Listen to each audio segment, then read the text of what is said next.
Amém, meus irmãos. Eu não sei vocês, mas eu estou empolgado nesse momento. Então eu estou olhando aqui que são 7 horas. O que eu faço para manter o sermão hoje abaixo de 2h30, meus irmãos? Eu vou te explicar por quê. Porque, claro, a palavra de Deus é sempre palavra de Deus, é sempre maravilhosa e perfeita. Mas hoje nós estamos diante do texto que para muitos, talvez só em comparação com Romanos 1, 16 e 17, é considerado um dos textos mais centrais da fé cristã. Efésios capítulo 2, versículos 8 a 10, é um texto que você tem que terminar hoje à noite com ele decorado na sua cabeça. Sabe, de vez em quando a gente faz escola dominical com as crianças, não é, crianças? Aí a gente tem que memorizar uns textos, não é? João 3,16, por exemplo, né? Crianças, esse texto que a gente vai estudar hoje, Efésios 2, 8 a 10, você vai virar para o papai e para a mamãe e falar assim: papai e mamãe, eu quero decorar esse texto. Então papai e a mamãe vão ajudar vocês essa semana a decorarem esse texto, a aprenderem sobre esse texto, tá bom?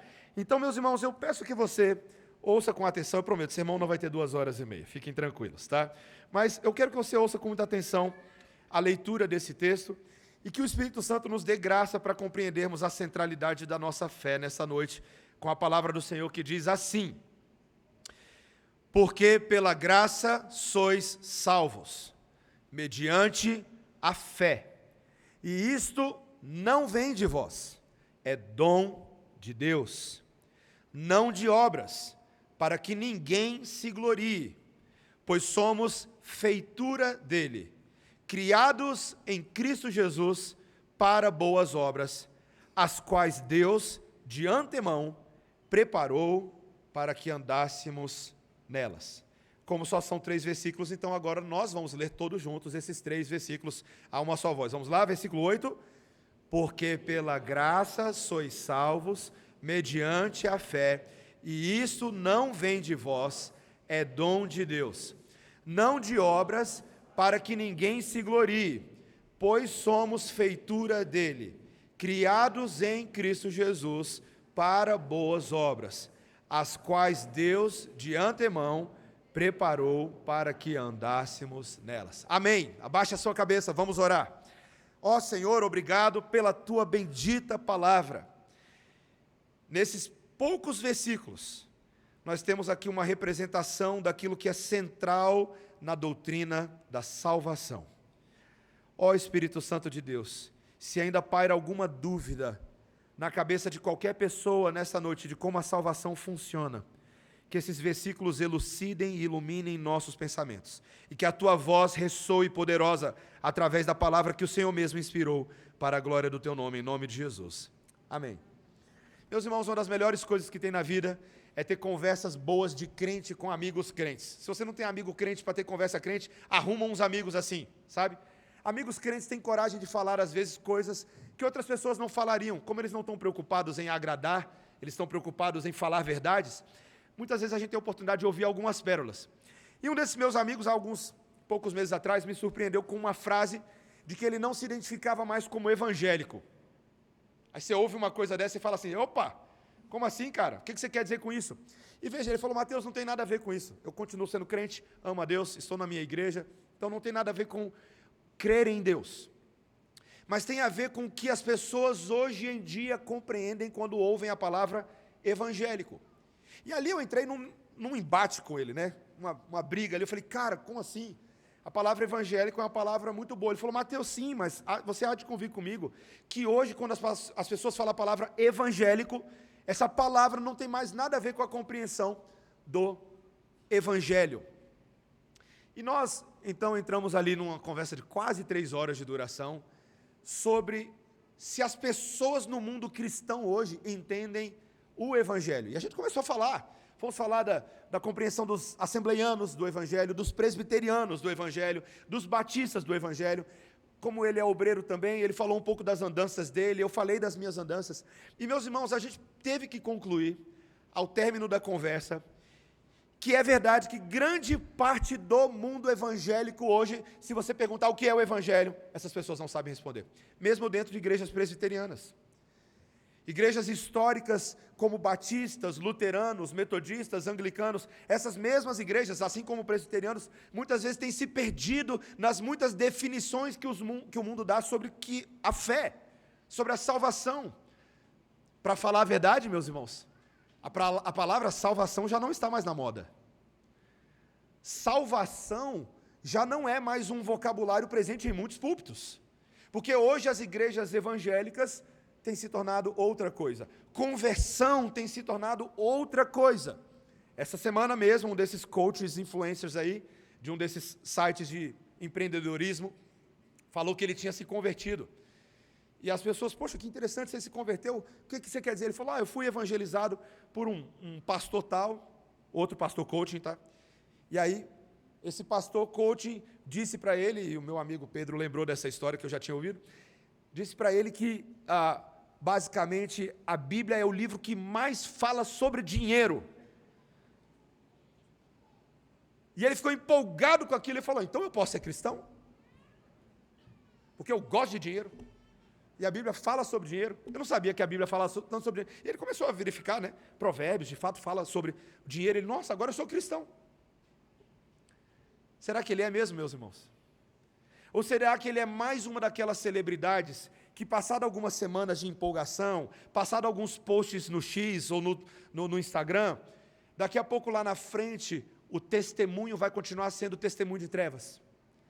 De pessoas que nunca entenderam o que é a conversão, porque nunca entenderam o que é a salvação. Pessoas que não experimentaram o Evangelho, porque não sabem exatamente o que Cristo Jesus veio fazer. Meus irmãos, a fé bíblica é uma fé que reorienta nosso entendimento sobre qual é a nossa identidade. Você seria capaz de dizer a alguém que bate na sua porta o que é a salvação? O que é ser salvo? Como é que isso funciona? Será que esse assunto é um assunto importante para você, a ponto de você perder o seu sono tentando entender? Será que eu entendo isso e sou capaz de dar razão da fé que há em mim a outros, se eu for instado quanto a isso? Meus irmãos, o apóstolo Paulo, como nós começamos a ver, desde o início do capítulo 2, na verdade, desde o início do capítulo 1 de Efésios, ele quer se certificar de que essa igreja entende exatamente qual é a identidade dela. E grande parte dessa identidade, meus irmãos, está amarrada em algumas frases no livro de Efésios, principalmente a frase do final do versículo 5 e do início do versículo 8. Quando ele diz no início do versículo 8, porque pela graça sois salvos. Ele disse isso também no final do versículo 5 de forma conclusiva. Pela graça sois salvos. Meus irmãos, as pessoas nunca vão conseguir entender o que é o conceito de salvação, se elas não entenderem o que é que essa graça de Deus faz para salvar. Qual era a condição no qual o homem se encontrava, da qual ele precisa ser salvo?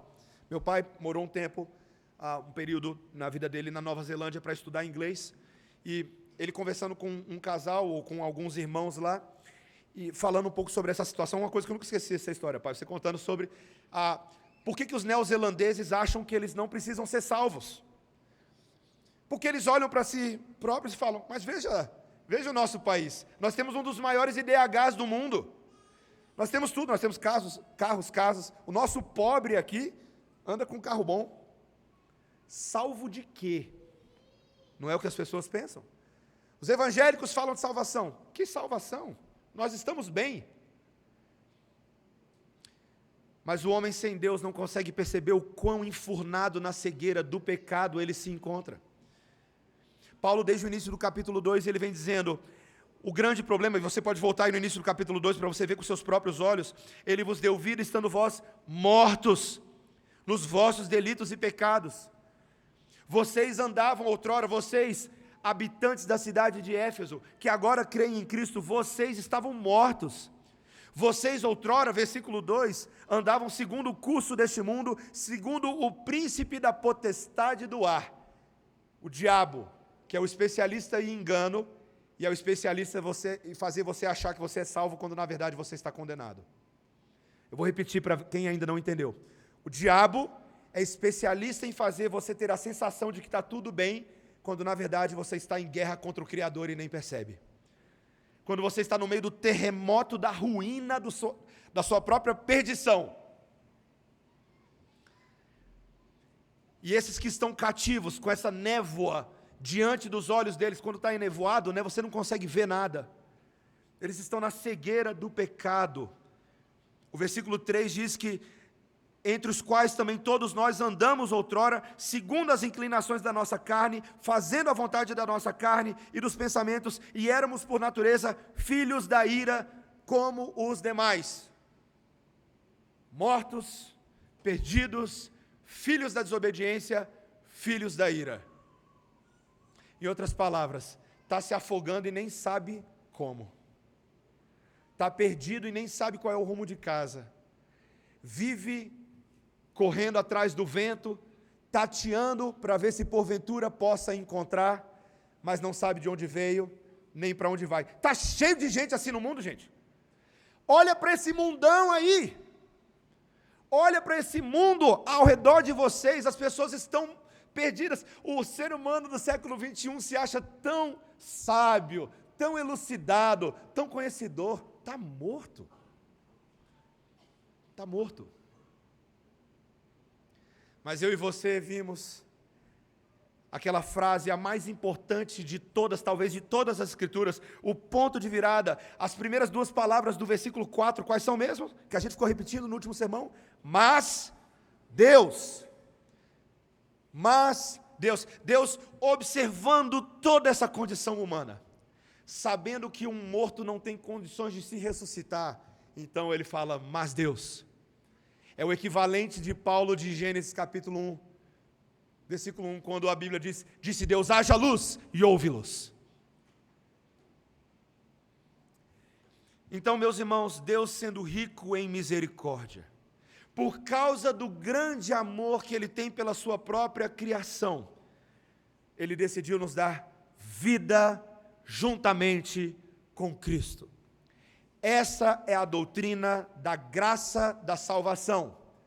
É a iniciativa do favor divino, coisa que eu e você não merecemos, de salvar pecadores, de reverter a condição natural deles, de tornar o inimigo em amigo, de tornar o perdido em servo, de tornar o abandonado em filho. Salvação. O processo que começa em Deus, é feito por Deus e termina por Deus. Pela graça sois salvos. Meus irmãos, dentro da teologia do apóstolo Paulo, essa doutrina da salvação é uma das doutrinas que eu e você precisamos entender ela com minúcias. Ela é uma doutrina que tem várias fases. O livro de Efésios, ele percorre essas fases. Quando o apóstolo Paulo fala aqui, pela graça sois salvos, esse verbo no tempo presente, ele é um verbo que resume todas essas etapas que nós começamos a ver desde o capítulo 1, continuam agora no tempo presente, no capítulo 2, e avançam futuramente pelos próximos capítulos de Éfeso. O livro de Éfeso faz esse movimento de passado, presente e futuro. Quando ele fala, pela graça sois salvos, está embutido pela graça, nós fomos salvos. Por quê? Porque desde antes da fundação do mundo, Efésios capítulo 1, versículos 3 a 14, o que a gente aprendeu? A doutrina da predestinação. De que antes que o mundo fosse mundo, Deus havia determinado, segundo o beneplácito da sua vontade, escolher salvar pessoas. Antes mesmo que você tivesse oportunidade de pecar, Deus falou, eu amo antes. Antes mesmo de qualquer pecado cometido. Então a doutrina da predestinação, da eleição eterna, é de um Deus que ama antes mesmo que as coisas no mundo aconteçam. Então, isso aconteceu. A doutrina da salvação também, meus irmãos, passa pelo fato de que Deus não só sabia, mas decretou a entrada do pecado no mundo. Isso é um mistério, né? A gente não sabe explicar isso muito bem, mas a verdade é que o homem se tornou pecador em Adão. Mas Deus decidiu salvar esse homem a quem Ele elegeu. Ele deu promessas desde Gênesis capítulo 3, de que o descendente da mulher esmagaria a cabeça da serpente. Ali mesmo ele já cobre Adão e Eva com aquelas roupas ensanguentadas de animais, para que eles não fossem condenados pela ira de Deus. Ainda que os homens estivessem debaixo da ira da santidade de Deus, Deus iria salvar esses homens. E ele vem antecipando isso, né? Uma arca de Noé que salva aquela família que era tão condenada quanto todo mundo, mas eles estão dentro da arca. Porque Deus abriu a porta da arca e fechou a porta da arca. Foi Deus quem fez. A iniciativa de salvar sempre vem do Senhor, nunca vem do pecador. Pela graça sois salvos. Então Deus vai causando essas coisas desde a eternidade. O homem a quem ele predestinou, ele também decide chamar para si. A salvação é uma convocação do morto à vida. Nós chamamos essa doutrina de vocação eficaz. Deus fala, lembra Ezequiel capítulo 37, a profecia do vale dos ossos secos? Ezequiel profetiza sobre esses ossos. Imagina Ezequiel, né, naquela visão ali, um bando de osso morto. Quando ele profetiza, o que acontece quando a palavra de Deus é pregada aos ossos? Cena de filme, né, gente? E aqueles ossos começam a ser reconstituídos, voltar à vida, e tendões são formados, músculos são formados, e corpos novos são formados, e a vida de Deus entra de novo naqueles que estavam mortos. Deus vocaciona o morto. Vide Lázaro, que estava enfaixado, e Jesus fala, vem para fora, e pelo poder da voz do Filho de Deus, aquele que estava morto vem à vida e sai com as próprias pernas. A vocação eficaz, meus irmãos, é esse chamado irresistível de Deus. Morto não tem nem opção de dizer não. Quando Deus quer, quando Deus determina salvar, o morto não pode. Ele não pode negar, meus irmãos. Existe ainda muita teologia evangélica que acha que você está dando uma opção para Jesus, né? Sim, Jesus. Meus irmãos, quando Jesus quer arrombar a porta do nosso coração, Ele vai entrar e não tem nada que você possa impedir. E quando Jesus quer salvar, Ele vai arrastar, vai trazer a força, mas Ele vai cumprir o seu amor. Vide Saulo de Tarso, que não queria ser crente, ele odiava crente. Tem um monte de gente aqui na igreja que antes da conversão odiava crente. Saulo odiava crente.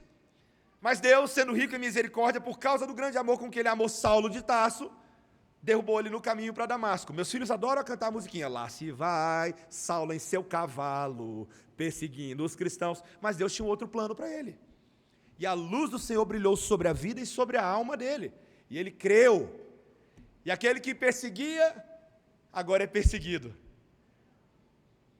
Ele foi encontrado por Jesus. Cristo o chamou e o resgatou, e o livrou daquela condição. E o que Cristo faz com esses pecadores a quem Ele chama? Os que Ele já havia determinado salvar. Ele justifica. Ele dá uma canetada espiritual, e Ele diz, esse pecador aqui agora, segundo a minha ordem, é aceito por mim. Eu faço ele reto. Não há mais, pois, condenação contra aqueles que estão em Cristo Jesus. Porque o Filho de Deus, Jesus, quem morreu por nós no passado, resolveu esse débito que nós tínhamos no judiciário de Deus. A nossa dívida era altíssima, mas o que Ele fez? Ele morreu, Ele cumpriu a lei, Ele ressuscitou, Ele justifica pecadores. Meus irmãos, quanto mais a gente for falando dessa doutrina, mais vai ficar claro que a graça de Deus é o instrumento do próprio Deus para fazer só Ele sozinho coisas que você nunca poderia fazer. E por isso que a doutrina é sola gratia. Na Reforma Protestante, essa frase foi cunhada justamente para deixar claro que é somente a graça e mais ninguém. Se não fosse pela iniciativa da graça divina, atuando no passado, salvando no presente, quando o Espírito Santo agora de Deus vem e converte corações, e leva ao arrependimento, e gera conversão verdadeira, fé, se não fosse por essa graça, todos nós ainda estaríamos mortos nos nossos delitos e pecados. Esse é o grande ponto, meus irmãos. E o apóstolo Paulo diz que há uma combinação de ferramentas nessa salvação. Porque no versículo 8 ele diz, veja comigo, versículo 8. Porque pela graça sois salvos. Mas ele acrescenta um outro solo aí. Mediante, o quê? Pode falar, quero ver se vocês estão acordados. A fé. Pela graça sois salvos, mediante a fé, do qual depreendemos uma outra linda doutrina, sola fide, somente a fé. Não é somente a graça, mas é a graça sendo operada e instrumentalizada nas nossas vidas por esse negócio chamado fé. O que é fé, crente? Graça você já respondeu no outro sermão, que é favor imerecido, mas o que é fé? Porque hoje existe uma fé social, não tem? Eu tenho fé, eu tenho fé. Fé no quê? Fé para quê? O que é fé bíblica, meus irmãos? Biblicamente falando, dentro desse contexto, essa não é qualquer fé. Essa é uma fé específica para se apropriar das bênçãos da salvação que Deus confere a nós. Meus irmãos, os comentaristas aqui, esse versículo ele é tão fascinante, tem tanta teologia aqui, que os comentaristas se dividem de qual seria a melhor leitura desse texto. Eu entendo que para você compreender a doutrina como um todo, você tem que ler quase numa tacada o versículo 8 do início até o fim. Quando ele fala, porque pela graça sois salvos, mediante a fé, e isto não vem de vós, é dom de Deus. Pela graça sois salvos, mediante a fé, e isto não vem de vós, é dom de Deus. Então vamos inverter a explicação para explicar a fé. Mediante a fé, a graça vai ser obtida mediante a fé que é instrumentalizada. O texto está dizendo que essa fé não é uma fé que eu gero dentro de mim. É uma fé que não veio de mim. Ela é uma fé que me foi dada por Deus como um dom. A palavra dom aqui, eu sei que quando a gente lê essa palavra, a gente pode cair na armadilha de pensar que ela é dom naquele sentido de dons espirituais. Então alguém poderia pensar nesse dom da fé aqui, como aquele dom da fé que é listado por Paulo em Efésios capítulo 4, ou em 1 Pedro capítulo 4. Mas, meus irmãos, não é dessa fé específica como dom, mas é de uma fé que é dada a todos os eleitos, que é o instrumento pelo qual eles possam receber a salvação na vida deles. É uma ferramenta de Deus, que Ele me dá para receber a salvação. Literalmente, aqui eu vou falar em línguas, mas é rapidinho. Tegar karisti est sesosmenoi dia pisteos. Pisteos é essa fé. Uma fé que vem de Deus, não vem de mim. Vem de Deus por quê? Para eu receber a salvação que vem de Deus. Meus irmãos, essa fé não é muito falada hoje em dia, tá? Ela não é muito falada. Mas graças a Deus que não vem de nós. Vem de Deus. Meus irmãos, se Deus não desse essa fé para receber a salvação, não tinha crente no mundo. Ninguém viria naturalmente a Cristo falando, me salva, Senhor. Todas as vezes que isso acontece na vida, tá? Todas as vezes que alguém fala, Senhor, eu te adoro, eu te amo, eu quero que o Senhor me salve, saiba que Deus já agiu nessa pessoa antes mesmo dela fazer esses pedidos. É a doutrina da regeneração. Antes da doutrina da conversão, que faz parte dessa ordem da salvação, né? Então, doutrina da conversão. O que acontece lá na hora da conversão? Duas coisas: arrependimento e fé, tá? Então, quando você se arrepende dos seus pecados e você crê que Jesus é o seu Senhor e Salvador, essa é a doutrina da conversão. Mas para que isso aconteça, Deus mesmo tem que fazer esse Salvador, esse pecador conseguir fazer isso. É o que a gente chama de regeneração. É a ação do Espírito Santo que possibilita o pecador fazer essas coisas. Como é que um pecador tem fé? Como é que um pecador se arrepende? Se Deus não causar isso no coração dele, antes mesmo dele perceber. Meus irmãos, a fé vem de Deus. Você sabe aquela pessoa que acorda de um sono, depois dela ter tido um acidente de carro, ela não sabe como ela chegou no hospital, ela abre os olhos depois de uma sedação, e ela fala assim, o que eu estou fazendo aqui? O que eu estou fazendo nesse hospital? Como é que eu estou salvo? Aí alguém vai contar a história para ela, pois é, enquanto você estava inconsciente, médicos, enfermeiros, hospital, pessoas resgataram você, várias pessoas recuperaram você, trouxeram você para essa maca, teve gente que aplicou coisas em você, tem soro aqui, tem gente vindo aqui de manhã, de tarde e de noite, e isso não vem de vós, vem de quem decidiu salvar você. Você é só o beneficiário disso. Meus irmãos, a fé é a instrumentalização de Deus para que pessoas sejam salvas. A gente tenta não ter essa fé.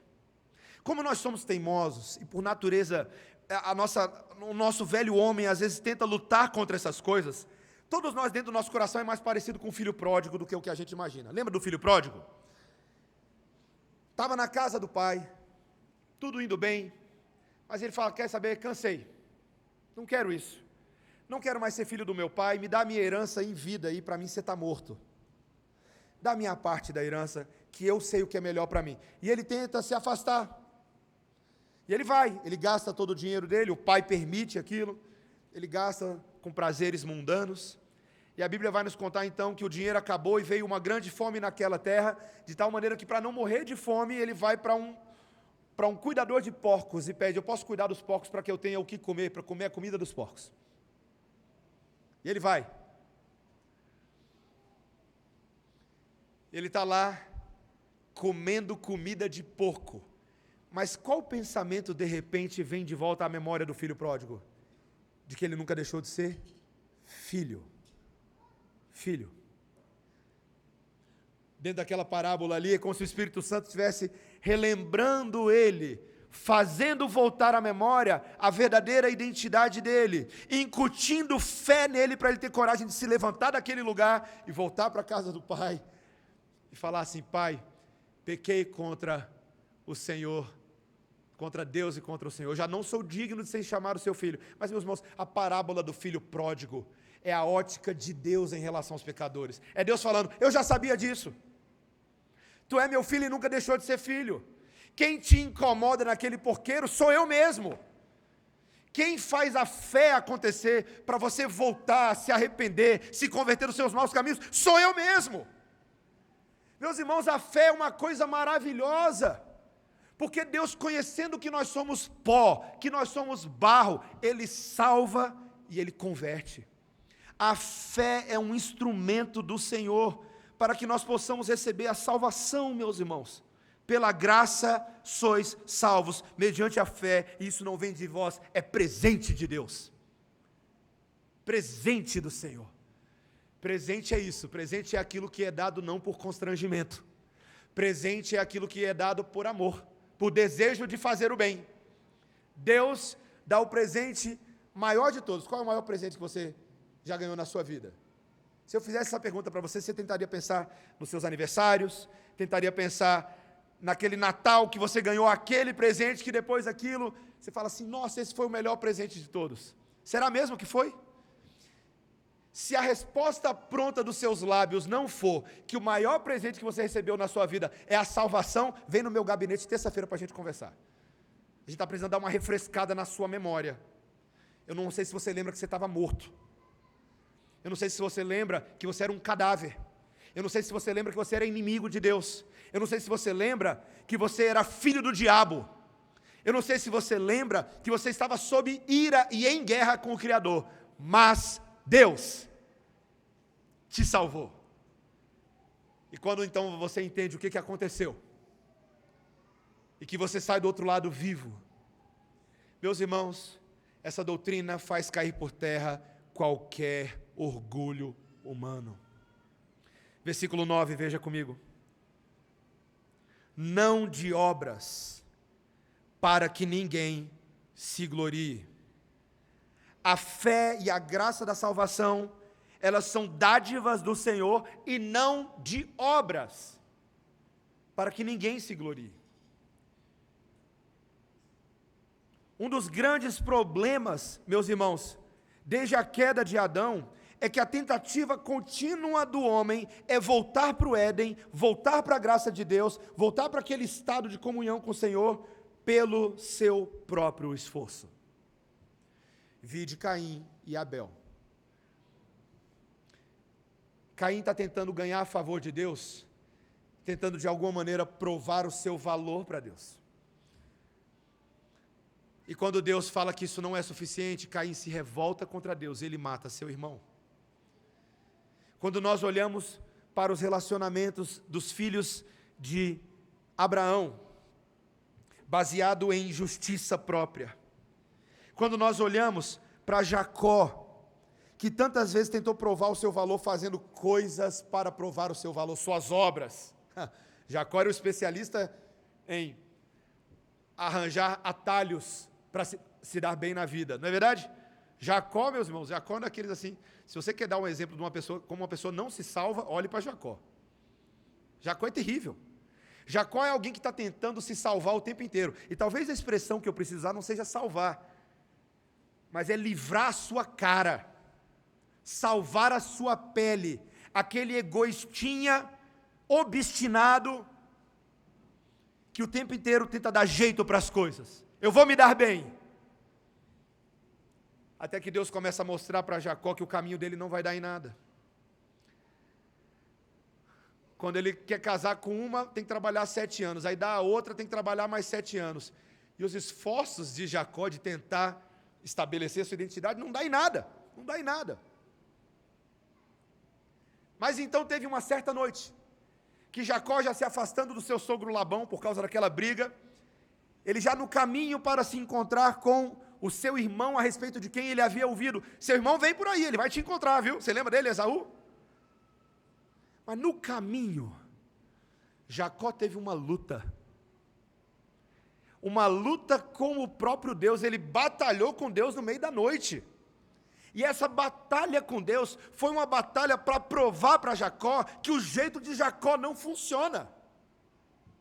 Que Deus precisa estar na vida dele, Deus precisa ajudar ele.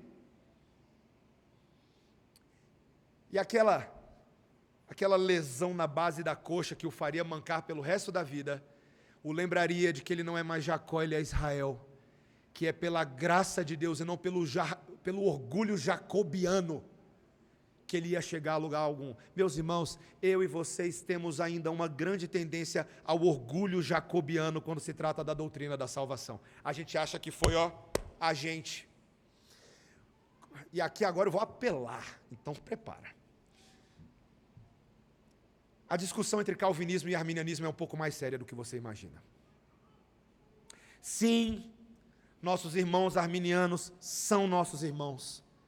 Nós cremos que se o nosso irmão arminiano, ele crê em Cristo Jesus, isso é suficiente para a salvação dele, por causa da misericórdia de Deus. Mas nem todos ainda entendem que a salvação é só pela graça, e alguns estão tentando com as suas obras ajudar Deus. Quando, meus irmãos, você cresce num sistema evangélico, entre aspas, e esse sistema ensina você de que não basta Jesus ter morrido na cruz, você tem que fazer a sua parte. De que se você não se mantiver santo até os 49 do segundo tempo, se Jesus voltar e você estiver pecando na hora que ele voltar, você fica para trás. Que não basta Jesus ter morrido, que você tem que adotar o sistema de indulgências da igreja. Traga aqui, o seu dinheiro para a igreja está mandando. Porque através do seu dinheiro, a gente vai botar aqui no seu saquetel de salvação, era literalmente o nome, eles colocavam umas bolsinhas na escadaria, e era o marketing da igreja, tá? Saquetel da salvação. Então as pessoas eram constrangidas na sua consciência a fazerem coisas para encontrar o favor de Deus. E elas faziam. Aí depois que ela já trazia todo o dinheiro, o sacerdote começava, tá, mas você está sendo uma boa pessoa? Eu estou, sacerdote. Tem certeza? Tem certeza, você homem, que você não pensou em forma impura para nenhuma mulher essa semana?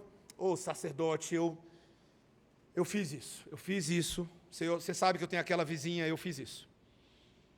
Então você precisa agora seguir pelo caminho da penitência, obras de penitência.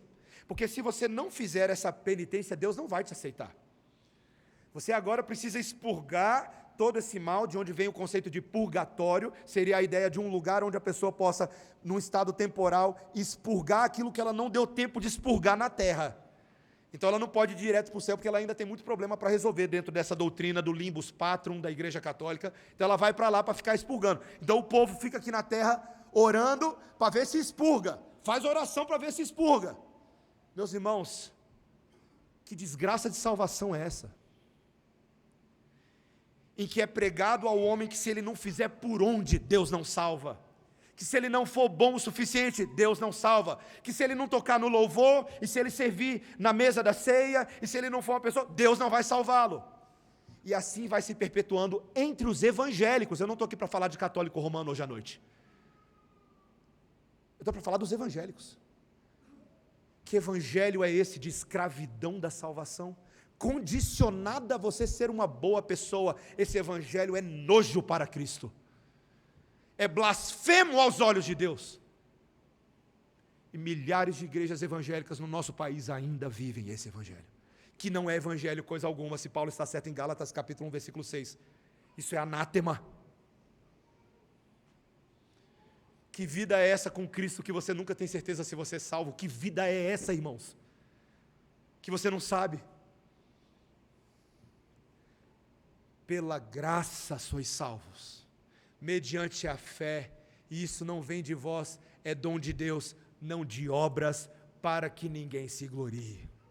Ninguém, meus irmãos, em nenhum lugar do mundo, não importa quem seja, quão boa essa pessoa seja aos seus próprios olhos, não importa se ele é da linhagem de Arão, se ele é um filho de Davi, um daqueles filhos de Davi que deram muita dor de cabeça, não importa se essa pessoa, ela nasceu num lugar onde ela acha que as circunstâncias dela são muito boas. Meus irmãos, ninguém poderia subornar Deus para ser salvo.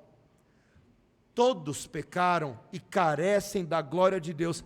Detalhe, inclusive você, se você não entendeu até agora qual é o lance desse sermão. Você é pecador. Então vai baixando a bola aí, ó. Baixa a bola. Larga esse orgulho de lá, mas eu sou presbiteriano. Ora bolas. Você acha que ser presbiteriano vai fazer você chegar no céu? Mas eu sou presbiteriano. Você vai para o inferno com todo mundo nesse pensamento. Mas eu sou calvinista. Você acha que ser calvinista salva alguém? O que salva uma pessoa é a crença na suficiência do sangue do Cordeiro. É isso que salva. Placa de igreja nunca salvou e nunca vai salvar ninguém. Calvinismo bíblico e presbiterianismo bíblico só servem se levarem você humilhado aos pés de Jesus, falando: Senhor, é só o Senhor, é só la gratia, é só a fé que vem do Senhor, não são as minhas obras, não é meu emprego, não é meu carro, não é minha esposa, não são meus filhos sorridentes, nada disso, é só o Senhor. Se esse for o calvinismo que você adota, se esse for o presbiterianismo da cruz do Calvário, aí sim você vai ser salvo. De resto é tentativa de convencer Deus a aceitar você, cadáver perfumado,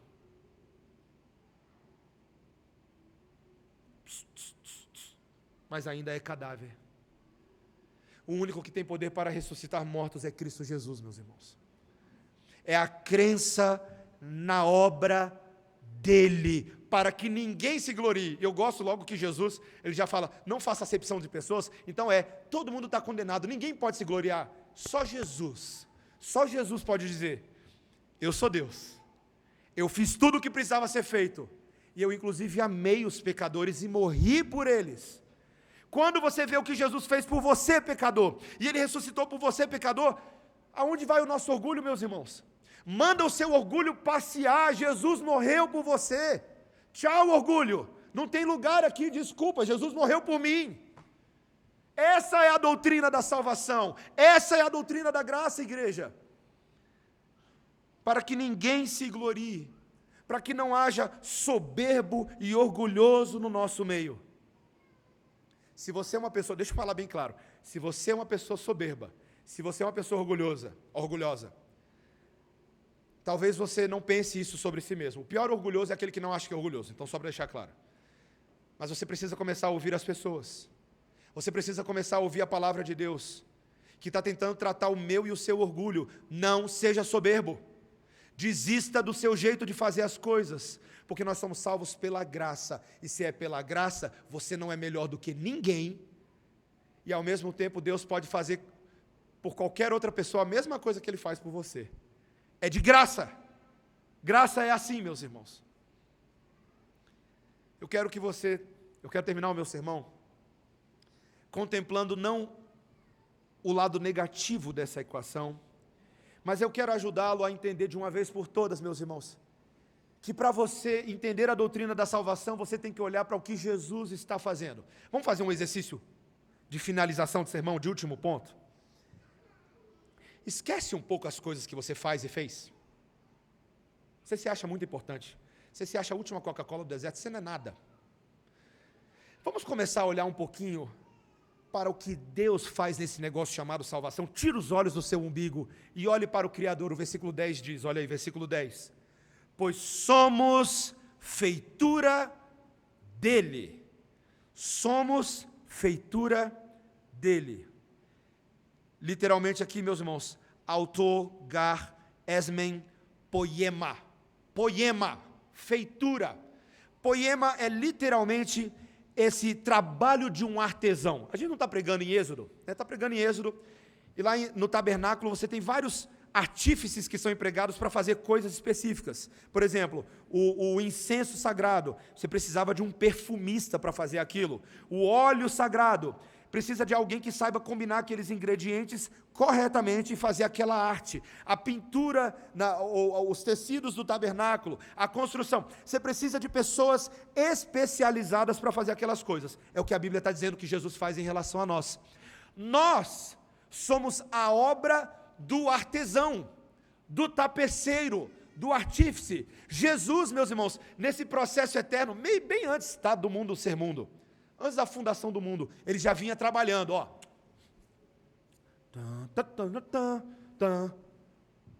Trabalhando. Quando ele veio ao mundo, ele veio trabalhando. Dia e noite, sem cessar. Se meu pai trabalha até agora, eu também trabalho. Ele que disse. Pregando, admoestando, exortando, confrontando, consolando, perdoando pecados. Morrendo, ressuscitando, trabalhando. Ele sobe às alturas, e o que Jesus está fazendo agora, meus irmãos, nesse momento? Você acha que ele está parado, sentado numa cadeira? A Bíblia diz que ele está reinando e intercedendo. Meus irmãos, para pensar, ouça o que eu vou falar agora. Quem é que faria esse trabalho todo? Para que essa trabalheira toda? Porque o texto bíblico diz que eu e você somos feitura das mãos dele. Tudo isso, todo esse processo, o texto bíblico vai deixar bem claro, se você continuar lendo aí, veja no versículo 10, pois somos feitura dele, criados em Cristo Jesus para boas obras. Criados em Cristo Jesus para boa obra. Quando você lê a palavra criado na Bíblia, ela não é usada à toa. Criados em Cristo Jesus nos lembra da criação. Gênesis capítulo 1, versículo 26, 27 diz que no sexto dia da criação, disse Deus, façamos o homem à nossa imagem e à nossa semelhança, não é? E Deus foi lá e criou o homem, o macho e a fêmea, à imagem e semelhança de Deus. Mas, meus irmãos, o que aconteceu com aquela primeira criação de Deus? O que aconteceu com o homem e com a mulher? Eles se quebraram. Eles transgrediram, pecaram contra Deus. Mas agora Paulo vem, na sua linda teologia paulina, você pode ir lá depois em 2 Coríntios capítulo 5, versículo 17. E você vai ver que agora em Cristo Jesus, a gente não está sendo só salvo, a gente está sendo recriado, não conforme a nossa imagem, conforme a imagem do Filho de Deus, criados em Cristo Jesus. Todas as coisas cooperam para o bem daqueles que amam a Deus, daqueles que foram chamados segundo o seu propósito. E se você ler lá no texto, eu quero que você veja, porque talvez você está esquecendo. Romanos 8,30, abre lá. Para você não ler versículo pela metade, para de tirar texto de contexto. Romanos 8,30. No 28 você leu, né? Pegando no 28, sabemos que todas as coisas cooperam para o bem daqueles que amam a Deus, daqueles que são chamados segundo o seu propósito. Aí você fica, como a minha Bíblia termina em Romanos 8, 28, qual é o propósito de Deus para a minha vida? Será que eu devo ter uma grande carreira? Para com isso! Continua lendo a Bíblia, versículo 29. Porquanto aos que de antemão conheceu, também os predestinou para serem o quê, igreja? O que você está lendo aí? Para ser o quê? Conformes à imagem de seu Filho. Você crente hoje à noite, você é salvo para ser conforme a imagem do Filho de Deus. E nem adianta lutar contra isso, que você vai perder. É a nossa salvação. Olha o que o texto diz ainda: a fim de que ele seja o primogênito entre muitos irmãos. E aí ele vai falar agora da ordem da salvação. E aos que predestinou, a esses também chamou. E aos que chamou, a esses também justificou. E aos que justificou, a esses também glorificou. Todas as etapas da salvação são para que você seja conforme a imagem do Filho de Deus. Meus irmãos, é tão bom quando a gente começa a descobrir sobre o que o Evangelho é. Eu não sei se hoje à noite você está descobrindo pela primeira vez o que é o cristianismo. Eu espero que sim, para todos.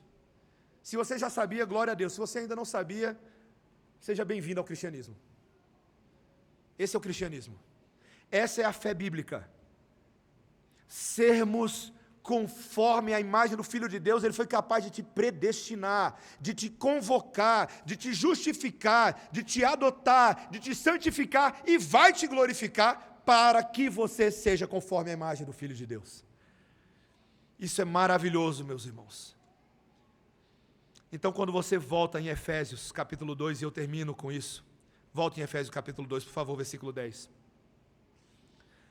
Nós somos feitura dele, criados em Cristo Jesus, para boas obras.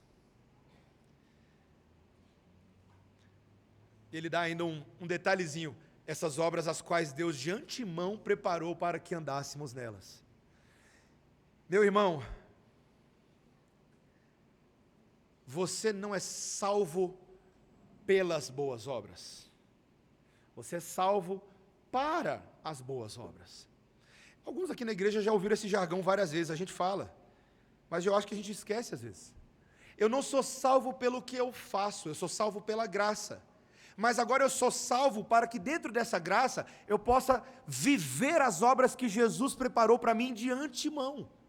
Eu não sou salvo por obras, eu sou salvo para obras.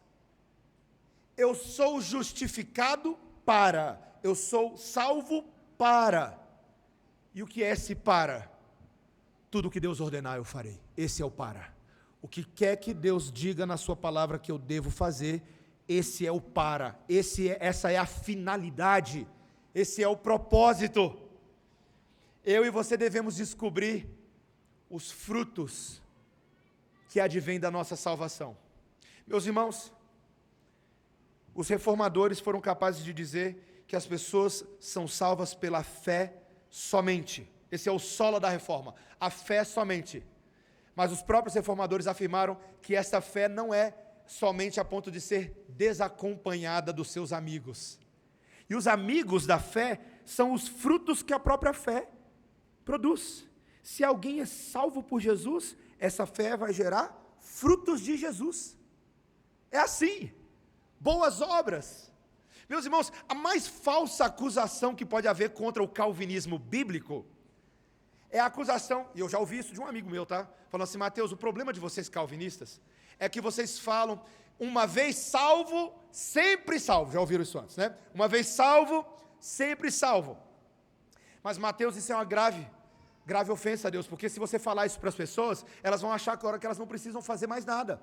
Elas vão achar agora que elas podem viver de qualquer jeito, que elas podem levar uma vida sem santidade, que elas podem ser mundanas. Aí eu falei para ele assim, cara, deixa eu te falar um negócio. Se tem alguém que acha que uma vez salvo, sempre salvo, e agora ele pode viver do jeito que ele quer, essa pessoa não é salva, cara. Ele não entendeu ainda. Ele não entendeu que nós não somos salvos para nós mesmos, mas para viver para Cristo. E a vida de quem é salvo é falar: Senhor, manda, fala, Senhor, eu faço. Quero fazer a tua vontade, meu prazer é te agradar, os teus caminhos, os estatutos e ordenanças são como mel nos meus lábios, e eu quero viver para ti, Senhor. Ainda que eu seja pecador, ainda que eu tenha falhas graves, ainda que eu esteja num processo progressivo e gradual de santificação, eu almejo o que o Senhor almeja, eu amo o que o Senhor ama, eu sou teu, eu não sou meu. Como eu poderia dizer uma vez, Salvo, sempre salvo, e agora viver de qualquer jeito. Não tem possibilidade, meus irmãos. Quem é salvo para Jesus. Não é só salvo por Jesus, é salvo para Jesus. Então como é que eu sei se uma pessoa tem fé salvadora na vida dela? Se a vida dela dá frutos. Simples assim. Como é que eu sei se uma pessoa de fato é um cristão evangélico, autêntico e verdadeiro? Se a profissão de fé dela leva a frutos de fé.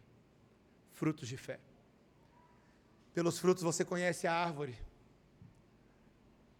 Eu não estou dizendo que a gente vai acertar 100% das vezes. Tem falsos profetas que dão falsos frutos. Acontece. Nesse mundo ainda tem muito joio misturado com o trigo.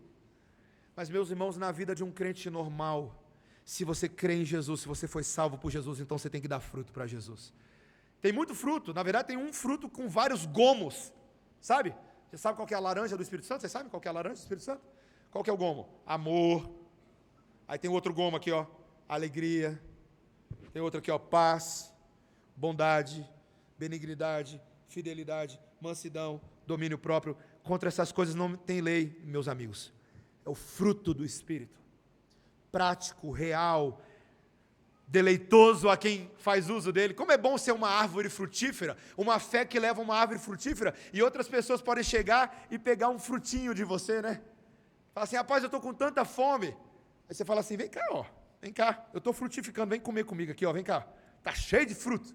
Está uma primavera louca do Senhor aqui, ó. Hoje, meus irmãos, e eu já falei demais, mas eu quero só terminar com uma coisa que eu falei na turma do estudo bíblico em inglês. Esses dias, o Senhor tem enchido o meu coração de alegria tão profunda, meus irmãos. Contar as bênçãos de Deus para não ter o coração descontente é muito importante. Mas tem uma coisa que naturalmente tem enchido o meu coração de alegria. Débora deve estar com os ouvidos doendo de tanto me ouvir falar isso esses dias. Eu tenho falado, Débora, meu amor, que honra na minha e na sua vida de nós sermos membros de uma igreja tão amável. A gente tem visto, meus irmãos, o fruto do Espírito, da fé autêntica e genuína acontecendo nessa igreja. E isso não é para a glória de absolutamente ninguém, senão a glória do Redentor. Mas alegra muito, meus irmãos, como é bom! Como é bom! A Eliane estava contando das pessoas que passaram lá no quarto do hospital. O que você falou? Que o povo lá deve estar achando que a UTI número 50 é a farra do boi. Que é culto lá, 5 pastores já passaram, crentes orando, amando. É bom demais ver o fruto do Espírito acontecendo. A fé autêntica que salva e frutifica. E eu tenho experimentado na minha pele, eu sou muito grato a Deus e a essa igreja por tudo que eu tenho experimentado aqui. É bom demais, meus irmãos. O problema é você se contentar com pouco. O problema é a gente achar que já está bom demais e a gente começar a confiar em nós mesmos. E achar que depois de 8 anos de igreja organizada, nós já alcançamos um patamar que nós já temos explorado toda a sã doutrina. E somos uma igreja muito boa. E no dia que a gente começar a pensar assim, é a hora que a gente cai. É a hora que o orgulho toma o lugar da dependência. É a hora que a soberba nos afasta de sermos humilhados na presença do Senhor. Meus irmãos, que o Senhor nos ajude a sermos gratos por cada fruto, mas nunca autoconfiantes a ponto de pararmos de depender da fé que vem do Senhor. Que essa fé bíblica, meus irmãos, eu aprendi essas verdades, eu era bem novinho. Eu aprendi sobre essa fé reformada, bíblica, eu era novo. E até hoje, esse texto é tão central para mim, mas eu ainda não me acostumo com ele. Eu sei que eu preciso dessa palavra. Eu sei que eu e você precisamos nos lembrar que você não se salva coisa nenhuma, pela graça sois salvos, mediante a fé. E isso não vem de vós, é dom de Deus, não vem de obras para que ninguém se glorie, pois nós somos feitura dele.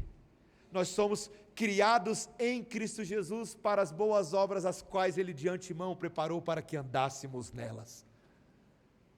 Que eu e você dependamos da fé bíblica. E se a gente depender dessa fé bíblica, nós vamos frutificar a 100 por 1, a 1000 por 1, a 10 milhões por 1, até o dia de Cristo, para a glória dele. Amém? Abaixe a sua cabeça e vamos orar. Ó Senhor Deus, Criador dos céus e da terra, o centro do Evangelho nos é apresentado em Cristo Jesus, Cordeiro Santo de Deus que tira o pecado do mundo. Obrigado, Senhor, porque nós somos feitura dEle, Ele é o nosso dono, nós somos criados nele para as boas obras, as quais o Senhor mesmo preparou predestinatoriamente para que andássemos nelas. Só um Deus que é o início, o meio e fim, só um Deus que é o alfa e o ômega poderia fazer todas essas coisas.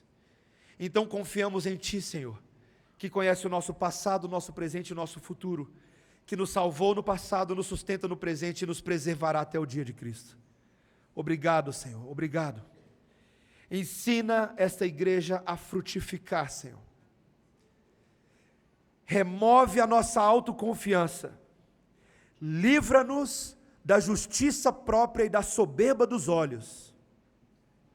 Leva-nos a olhar para nós e para outros com graça, porque ninguém aqui é melhor do que ninguém.